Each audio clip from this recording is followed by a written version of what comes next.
Selam, güne sirkeli suyumu içerek başlıyorum. Evet, hala içiyorum. Dışarıda birkaç işim var. Oğlumla vedalaşıp kendimi dışarı atıyorum. Evimin meşhur yokuşlarını iniyorum ve Üsküdar'da beni yağmur karşılıyor. İşlerimi hallettim. Kahve eşliğinde insanları süzüyorum. Açlıktan ölmemek için 2 adet kraker aldım.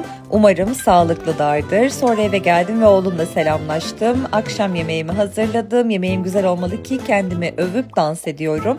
Komşum il dışında onun oğluyla oynuyorum ve dışarı çıkıyorum. Kızlarımla kahve içip sohbet ediyoruz. Burada da canım hocam bana fal bakıyor. Ardından eve dönüyorum. Yine oğlumun takla şovuyla karşılaşıyorum ve kapanış.